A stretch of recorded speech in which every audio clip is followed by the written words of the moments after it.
अंजलि और वीर का सच्चा प्यार। वो कहते हैं ना, अगर किसी चीज को शिद्दत से चाहो तो पूरी कायनात तुम्हें उससे मिलने में लग जाती है। तो ऐसी ही कुछ कहानी है अंजलि और वीर की। आज 4 साल बाद फिर वही आवाज सुनाई दी। हवा में फिर वही खुशबू थी, लेकिन सब कुछ बदल चुका था। उससे देख के ऐसा लगा मानो जिंदगी मुझसे बोल रही है, तू अभी जिंदा है, तू अब भी ख्वाब देख सकता है, तू अकेला नहीं है अब। लेकिन फिर भी मन में कहीं डर था कि कहीं ये सपना तो नहीं है जो आँख खुलते ही टूट जाएगा। मन में हजार सवाल चल रहे थे कि तभी वो सामने आँख बोली, हाय कैसे हो। मैं तो उससे बस देखता ही रह गया। वो फिर बोली, हेलो कैसे हो, कुछ बोलो। मैं हड़बड़ाहट में बोला, मैं ठीक ही हूँ, तुम जैसी हो। वो बोली, ठीक हूँ। तुम इस कंपनी में जॉब करते हो? मैंने कहा, हाँ। उसके चेहरे पर हल्की सी मुस्कुराहट थी और बोली, मैं आज ही ज्वाइन हुई हूँ। यह आज मेरा पहला दिन है जॉब का। ये सुनकर मानो मेरे अंदर कहीं खुशी की लहर चल पड़ी, लेकिन मैं उससे वो खुशी बांट नहीं सकता था। मैं आज 4 साल बाद उससे मिला था। वो मेरी पहली मोहब्बत थी। हम दोनों साथ में बहुत खुश थे, लेकिन फिर एक दिन आया जब वो मुझसे जुदा हो गई। आखिरकार गलती भी मेरी ही थी। असल में वो मुझे छोड़ के नहीं गई थी, मैंने ही कुछ गलत कर दिया था उसके साथ। मैं ही बेहक गया था किसी और के लिए। और लेकिन वो कहते हैं ना, प्यार अगर सच्चा हो तो बुरे से बुरा इंसान को बदल देता है। ऐसा ही कुछ हुआ मेरे साथ। मैं अंजलि को भूल के भी नहीं भुला पाया था, और फिर आज 4 साल बाद वो मेरे सामने है। क्या बोलूं उससे, मैं किस मुंह से बात करूं, कुछ नहीं समझ आ रहा था मुझे। वो मेरे ही ऑफिस में अभी नई नई ज्वाइन हुई है और मैं उसका सीनियर हूँ। हम रोज ऑफिस आते हैं, काम करते हैं और घर जाते हैं। 1 महीना हो गया था हुए, लेकिन अंजलि ने मुझसे एक बार भी हमारे बीती हुई जिंदगी में बारे में बात नहीं की, कभी भी ना ही वो मुझे पूछी कि मैं अब उसी के साथ ही या ब्रेकअप हो गया है मेरा। एक दिन जब शाम ऑफिस से निकलने का टाइम हुआ तो बहुत बारिश हो रही थी और मेरे पास छता नहीं था कि मैं बस स्टैंड तक भी जा सकूं थी। मैं ऑफिस में ही वेट कर रहा था बारिश रुकने के लिए। तभी अंजलि ऑफिस से निकल रही थी और मुझे बैठा देख कर पूछी, तुम्हें घर नहीं जाना?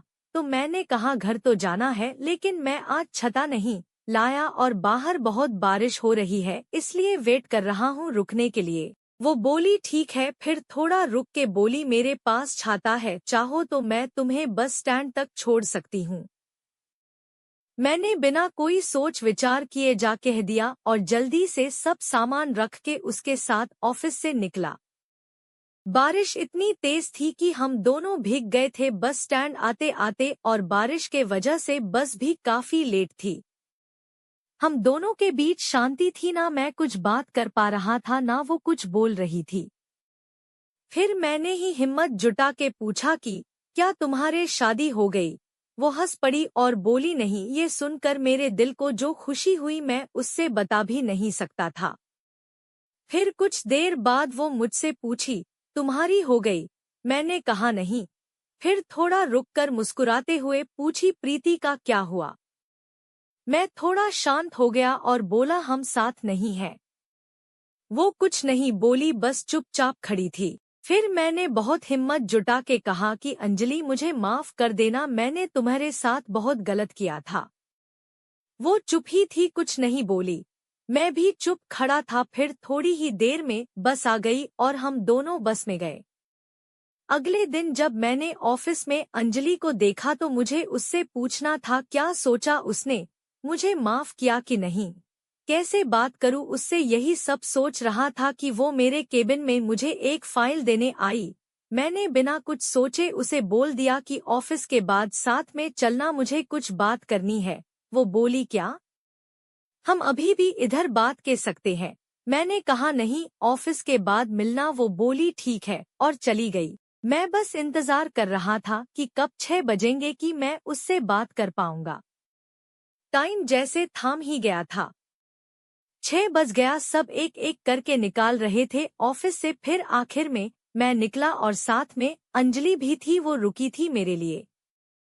आज फिर हम साथ चल के गए बस स्टैंड और रास्ते में मैंने उससे पूछा कि कल का जवाब नहीं दिया तुमने। वो शांत ही थी कुछ देर, फिर बोली किस बात का जवाब, क्या जवाब दूं? मैं गए तुम थे छोड़ के और अब मुझे फिर से वो सब कुछ नहीं चाहिए, तो कोई माफी सवाल जवाब की बात ही नहीं बनती। मैंने उससे बहुत मानने की कोशिश की लेकिन वो नहीं मानी। 5 महीने हो गए थे हमें एक ही ऑफिस में काम करते हुए, लेकिन हम दोनों ही अब एक दूसरे से बात नहीं करते थे उस दिन के बाद। मैंने बहुत बार कोशिश किया कि अंजलि को मैं माना लूं, उससे ये कह सकूं कि हाँ मुझसे गलती हो गई थी, लेकिन मैं तुम्हारे बिना नहीं रह पा रहा हूँ।